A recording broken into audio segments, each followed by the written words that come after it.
अस्सलाम वालेकुम। अब हम जो फाइनेंशियल स्टेटमेंट के एमसीक्यूज आए हुए थे अकाउंटिंग साइकिल के और फाइनेंशियल स्टेटमेंट के करेक्शन ऑफ एरर के, उस ग्रुप का ये जो है ये आखिरी वीडियो है और इसमें कुछ 20 एमसीक्यूज हम एडिशनल डिस्कस करेंगे। तो पहला एमसीक्यू हम देखते हैं, this account is not debited in closing entry except. अब ये कह रहा है this account is not debited, फिर एक्सेप्ट भी बोल रहा है। इसका मतलब है डबल नेगेटिव आ गया। इसका मतलब है ये पूछ रहा है कौन सा डेबिट होता है क्लोजिंग एंट्री में। तो मैं आपको क्लोजिंग एंट्री दिखाता हूँ। देखिए ये हमारी क्लोजिंग एंट्री है। इसमें कौन सा अकाउंट डेबिट हो रहा है? Sale, purchase return, purchase discount, ending inventory और कोई रेवेन्यू वगैरह हो वो भी डेबिट हो सकती है। तो ये पूछ रहा है कौन सा डेबिट होता है। तो आप देखें सेल्स तो क्रेडिट होता है, ट्रांसपोर्टेशन इन भी क्रेडिट होता है, सेल्स डेबिट होता है। अभी आपने फॉर्मेट में देख भी लिया कि सेल्स को डेबिट करके क्लोज करते हैं, तो सेल्स इज द ऑप्शन। बाकी परचेजेस, परचेज, ट्रांसपोर्टेशन इन, सेल रिटर्न अलाउंस, ये सारे डेबिट में होते हैं। इस सबको क्लोज करने के लिए क्रेडिट करते हैं, सिर्फ इसको क्लोज करने के लिए डेबिट करते हैं। और डबल नेगेटिव की वजह से अगर एक्सेप्ट नहीं लिखा हुआ होता ना तो फिर हमें वो बताने होते जो डेबिट नहीं हो रहे, लेकिन अभी हम बताने जो डेबिट हो रहे हैं। Okay, adjusting and closing entries are recorded in, adjusting हो या क्लोजिंग एंट्री हो या ओपनिंग एंट्री हो या रिवर्सिंग एंट्री हो, ये सब किस में रिकॉर्ड होती है? जर्नल में। ये सारी एंट्रीज जर्नल में रिकॉर्ड की जाती है। एडजस्टिंग, क्लोजिंग, रिवर्सिंग, ये सारी एंट्रीज जर्नल में रिकॉर्ड की जाती है। ओके, जितनी भी एंट्रीज होती है वो जर्नल में ही बनती है। 67, ईच एडजस्टिंग एंट्री, लेकिन कुछ एंट्रीज है ना स्पेशल जर्नल में जाती है जैसे आपको मालूम है, लेकिन adjusting, closing, journal entries, reversing entry, opening entry, ये जर्नल में जाती है। Each adjusting entry has an effect. लेकिन अगर आप किसी भी एडजस्टिंग एंट्री को देखें ना तो उसमें हर एडजस्टिंग एंट्री में एक टाइटल इनकम स्टेटमेंट का होता है, मतलब रेवेन्यू और एक्सपेंस का, और एक टाइटल जो है वो बैलेंस शीट का होता है, मतलब लायबिलिटी या एसेट का। तो इसी वजह से हर एडजस्टिंग एंट्री इनकम स्टेटमेंट और बैलेंस शीट दोनों पे इम्पैक्ट डालती है। आज तक आपने जितनी एडजस्टिंग एंट्री बनाई है ना, आप उनको जाके देखिएगा, हर एडजस्टिंग एंट्री में कोई इनकम स्टेटमेंट का एक ऑप्शन, एक होता है टाइटल और एक बैलेंस शीट का होता है। मैं आपको दिखा देता हूँ फॉर एग्जाम्पल के तौर पर ये मैं एडजस्टिंग एंट्री दे रहा हूँ। देखें इसके अंदर ये हमारे पास पहली एडजस्टिंग एंट्री में एक एक्सपेंस है, ये इनकम स्टेटमेंट का टाइटल है, एक लायबिलिटी है, बैलेंस शीट का है। दूसरे में देखें एक हमारे पास एसेट है, ये बैलेंस शीट का है, और ये एक्सपेंस है, ये इनकम स्टेटमेंट का है। इसी तरीके से अगले में ये एक्सपेंस है, ये इनकम स्टेटमेंट का है, प्रीपेड एंड बैलेंस शीट का है। यही होता है सारा कुछ। इसके अलावा आप इसमें देख लें डेप्रिसिएशन एक्सपेंस, ये इनकम स्टेटमेंट का है, एक्यूमुलेटेड डेप्रिसिएशन ये बैलेंस शीट का है।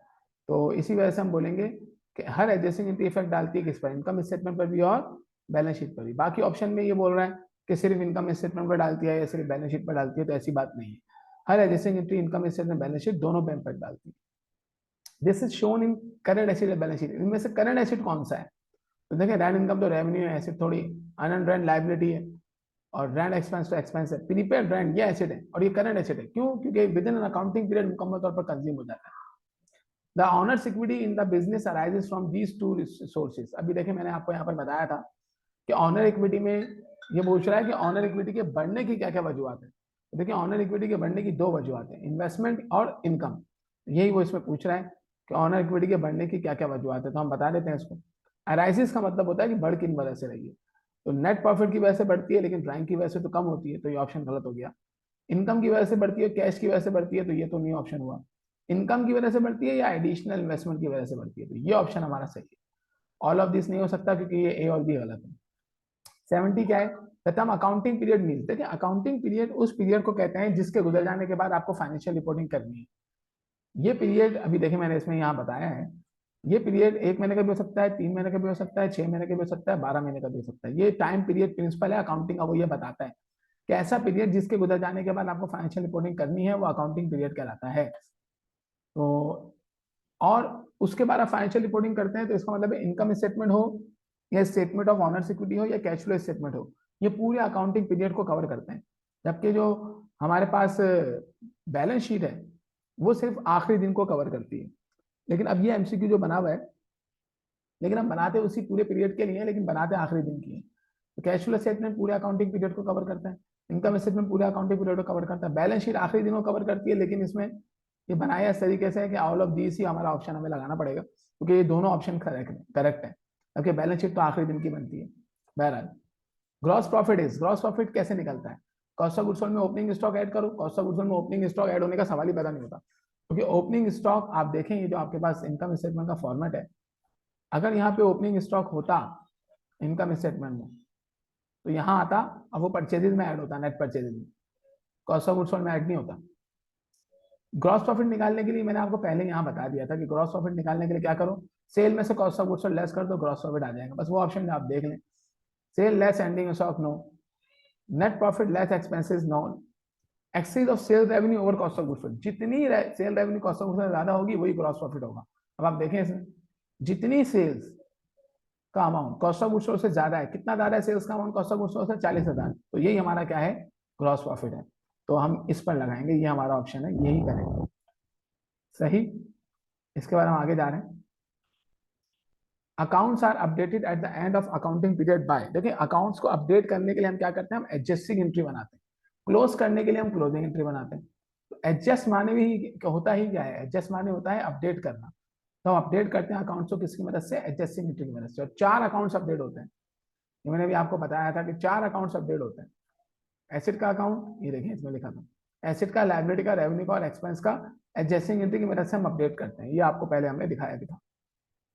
ओके, आगे चलें। बैड डेट्स आर, देखिए 2 किस्म के एक्सपेंसेस होते हैं, एक होता है एडमिनिस्ट्रेटिव एक्सपेंस, एडमिनिस्ट्रेटिव एक्सपेंस वो होता है जिसका ताल्लुक ऑफिस से हो, जिसमें ऑफिस का डेप्रिसिएशन, ऑफिस के फर्नीचर वगैरह इक्विपमेंट का डेप्रिसिएशन, ऑफिस की सैलरीज वगैरह शामिल होती है। जबकि सेलिंग एक्सपेंस वो होता है जो गुड्स को बेचने के लिए किया जाए।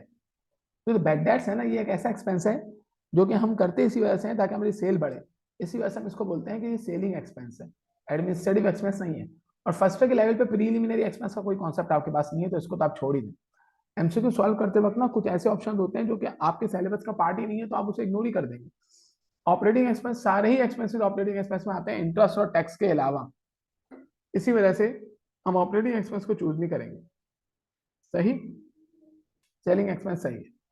74, सप्लाईज ऑन हैंड जनवरी 1 को 140 रुपए थी, साल के दौरान हमने परचेज की 530। तो देखिए हम इससे कैलकुलेशन करनी पड़ेगी कि पहले सप्लाईज हमारे पास कितनी थी, 140, फिर हमने खरीदी कितने की, 530 की, टोटल हो गई 670 की। उसमें से 480 की कंज्यूम हो गई, तो बची कितनी, ये पूछ रहा है। तो माइनस कर दें आप 480 की इसमें, तो बची कितनी, 190 की, तो 190 पे लगा दें आप। इस तरीके से एमसीक्यू रही तो बहुत इजी था, हालांकि एडजस्टमेंट से रेलेवेंट है ये। व्हेन ग्रॉस प्रॉफिट जीरो, जब ग्रॉस प्रॉफिट जीरो होता है तो क्या होता है, आपको बताया था। देखिए ग्रॉस प्रॉफिट जीरो कब होगा, जब रेवेन्यू और एक्सपेंस यानी कि सेल और कॉस्ट ऑफ गुड्स सोल्ड क्या हो, एक जैसी हो, तो ग्रॉस प्रॉफिट जीरो हो जाता है। तो यहाँ पर ये ऑप्शन देख लें आप, नेट सेल और कॉस्ट ऑफ गुड्स सोल्ड बराबर, जबकि नेट सेल और कॉस्ट ऑफ गुड्स सोल्ड बराबर नहीं होंगे। अभी नेट सेल ग्रॉस प्रॉफिट के अगर बराबर होगा तो ये हो नहीं सकता। नेट सेल ग्रॉस प्रॉफिट के बराबर कब हो सकता है, नेट सेल ग्रॉस प्रॉफिट के बराबर कभी भी नहीं हो सकता, क्योंकि नेट सेल में तो cost of goods sold less होती है, ये तो हो ही नहीं सकता ऑप्शन कभी। ग्रॉस प्रॉफिट ज्यादा हो कॉस्ट ऑफ गुड्स सोल्ड, हाँ ये हो सकता है उस वक्त जब sales cost of goods sold से ज्यादा हो, लेकिन यहाँ तो ये ऑप्शन पूछ नहीं रहा। बहरहाल ये ऑप्शन सही है कि सेल और कॉस्ट ऑफ गुड्स सोल्ड बराबर हो तो ग्रॉस प्रॉफिट जीरो होता है। सेल ज्यादा होगी कॉस्ट ऑफ गुड्स सोल्ड से तो ग्रॉस प्रॉफिट पॉजिटिव होगा, सेल कम होगी कॉस्ट ऑफ गुड्स सोल्ड से तो ग्रॉस प्रॉफिट नेगेटिव होगा। 76, ये हम पहले कर चुके हैं, लेकिन ये हमने पहले जो किया था ना, वो सेल रिटर्न को परचेज रिटर्न रिकॉर्ड किया था। अभी हम देखते हैं उसको, एमसीक्यू था हमारे पास कि सेल रिटर्न को हमने परचेज रिटर्न रिकॉर्ड कर लिया है, देखते हैं उसको। ये रहा, देखिए सेल रिटर्न को हमने परचेज रिटर्न रिकॉर्ड कर लिया था, लेकिन यहाँ कुछ और बोल रहा है। यहाँ ये कह रहा है, यहाँ ये कह रहा है कि अगर सेल रिटर्न को debit is debited to purchase account, sale return यहाँ पे परचेज इज डेबिट कर दिया 2000 से, तो इनकम को क्या होगा, अब देखें इसमें, सुने आप, ये हमारा इनकम स्टेटमेंट है ना। अब सेल रिटर्न मुझे लिखना था, मैंने नहीं लिखा, तो लेस नहीं हुआ, तो रेवेन्यू हमारी बढ़ गई, फिर मैंने उसको परचेजेस बना दिया। परचेज बनाऊंगा तो ये परचेजेस ना मेरे कॉस्ट ऑफ गुड्स सोल्ड को बढ़ा देगी, जो परचेजेस इसमें ऐड होती है तो कॉस्ट ऑफ गुड्स सोल्ड बढ़ जाता है। कॉस्ट ऑफ गुड्स सोल्ड बढ़ता है तो एक्सपेंस क्या करेगा, आपकी इनकम को कम कर देगा। तो जो सेल रिटर्न की वजह से आपकी रेवेन्यू कम होनी थी ना, वो परचेजेस के बढ़ने की वजह से आपकी इनडायरेक्टली आपकी रेवेन्यू ग्रॉस प्रॉफिट कम हो जाएगा। तो इसका मतलब है नेट इनकम पे कोई इफेक्ट नहीं आएगा। अगर आप सेल रिटर्न को परचेजेस में डाल देना, तो दोनों ही कंडीशन में आपकी इनकम क्या होती है, इनकम कम होती है। तो वहां से इनकम कम होनी थी, आपने यहाँ से इनकम कर दी कम, तो इनकम पे कोई भी इम्पैक्ट नहीं आया। इसका मतलब है कोई इफेक्ट नहीं आएगा, क्योंकि जो 2000 आपकी रेवेन्यू में कम होना था डायरेक्ट सेल में से लेस होके, वो कॉस्ट ऑफ गुड्स सोल्ड को बढ़ाकर आपकी इनकम को कम कर देगा, तो इनकम अल्टीमेटली आपकी कम हो ही जाएगी। अच्छा, this is not shown in income statement, इसमें तो कौन सा इनकम स्टेटमेंट में नहीं आता। देखिए इनकम स्टेटमेंट में रेवेन्यू एक्सपेंसेस आता है, कैश एक एसेट अकाउंट है, ये बैलेंस शीट में आता है, इनकम स्टेटमेंट में नहीं आता। तो ये चार ऑप्शन हमारे नहीं होंगे, तीन ये वाले, सेल्स, सेल रिटर्न और सैलरी एक्सपेंस, ये इनकम स्टेटमेंट में आते हैं। ओके 78 क्या है, the following statement is correct. Profit decreases asset, गलत है, प्रॉफिट एसेट को बढ़ाता है। प्रॉफिट इंक्रीजेज लायबिलिटी, प्रॉफिट का लायबिलिटी तो कोई ताल्लुक ही नहीं, ये नहीं हो सकता। Profit increases honour equity, yes profit honour equity को बढ़ाता है, क्योंकि जो भी प्रॉफिट कमाता है ऑनर, उससे जो एसेट बढ़ते हैं उस पर ऑनर का राइट होता है।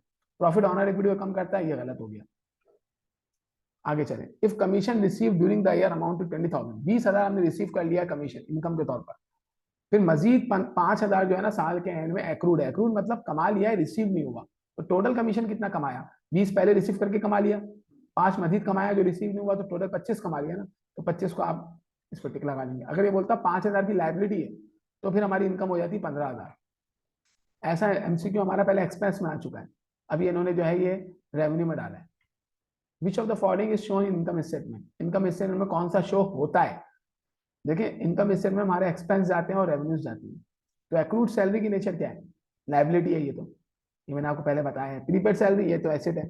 सैलरी पेड और सैलरी एक्सपेंस, इन दोनों में से एक हो सकता है। तो सैलरी एक्सपेंस ज्यादा है, देखिए जो पेमेंट हम कर रहे हैं ना, उसमें से अगर कोई पेमेंट एक्सपायर नहीं हुई तो वो तो एसेट होगी, वो तो बैलेंस शीट में जाएगी। जो पेमेंट एक्सपायर हो जाएगी वो इनकम स्टेटमेंट में जाएगी। तो यहाँ पर हमें कंफर्म नहीं है ना ए के अंदर कि जो पे किया वो एक्सपायर हुई है या नहीं। इसी वजह से ये वाला जो ऑप्शन है ना बिल्कुल कंफर्म है कि एक्सपायर हो गया है, तो इसी वजह से हम इस पर टिक करेंगे, यही इनकम स्टेटमेंट में जा सकता है। इसके अंदर दो ऑप्शन हो सकते हैं, अगर ये पे किया हो और एक्सपायर ना हुआ हो फिर तो वो एसेट हो जाएगा ना, तो वो फिर इनकम स्टेटमेंट में नहीं जा सकता। इसी वजह से इस ऑप्शन पे हम लगा रहे हैं, this is the best. 81 if salary पे ड्यूरिंग द 9,000 की सैलरी पे की एक्रूड, ये बार बार ये एमसीक्यू दे रहे हैं, इसको आप लाजमी याद करें, एडजस्टमेंट से रेलेवेंट है ये, मतलब समझ के याद करें कि 9,000 का एक्सपेंस पहले हो चुका है और 3,000 का मजीद एक्रूड है, मतलब पेबिल है, क्योंकि इनकर हो गया पे नहीं किया, तो एक्सपेंस कितना है दोनों को ऐड कर लेंगे 12,000, 3-4 मतलब आ चुका है। Closing entries are recorded, closing entry record होती है कब, हमने बताया था कि अकाउंटिंग पीरियड के एंड में रिकॉर्ड होती है, ये एमसीक्यू भी पहले आ चुका है। क्लोजिंग एंट्री अकाउंटिंग पीरियड के एंड में बनती है, ना दौरान ना स्टार्ट में, end. Income earn but not receive, income कमा ली लेकिन रिसीव नहीं हुई। अब रिसीव ना होने का मतलब है रिसीवेबल है ना, और रिसीवेबल क्या होता है, एसिड होता है, यानी एक्रूड है, एक्रूड इनकम है ये, एक्रूड इनकम रिसीवेबल होती है, asset. 84 this is the last MCQ.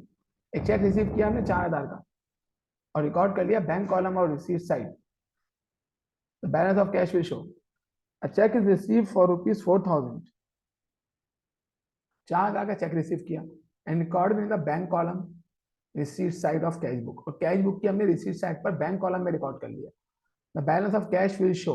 अब देखिए मसला क्या है, ये 4,000 का जो चेक रिसीव आपको हुआ है ना, ये आपने बैंक में जमा करवाया है नहीं, इस बारे में नहीं बताया, इसका मतलब हमने जमा तो नहीं करवाया बैंक में, जमा नहीं करवाया तो बैंक तो बढ़ाना नहीं चाहिए था, हमने बैंक को बढ़ा दिया, तो इसका मतलब है कैश तो हमने कम कर दिया ना, ये कैश में जाना चाहिए। जब तक चेक जो हमने कलेक्ट किया वो डिपॉजिट नहीं होता हम बैंक को नहीं बढ़ाते, इसका मतलब है कैश हमारा अंडर स्टेट हो जाएगा, कम शो हो रहा होगा, इसी वजह से ये ऑप्शन ठीक है, अंडर स्टेट हो जाएगा। अंडर स्टेट माने होता है कम हो जाना, ओवर स्टेट माने क्या होता है बढ़ जाना, तो कैश अंडर स्टेट हो जाएगा, यानी ए ऑप्शन हमारा करेक्ट है, सही।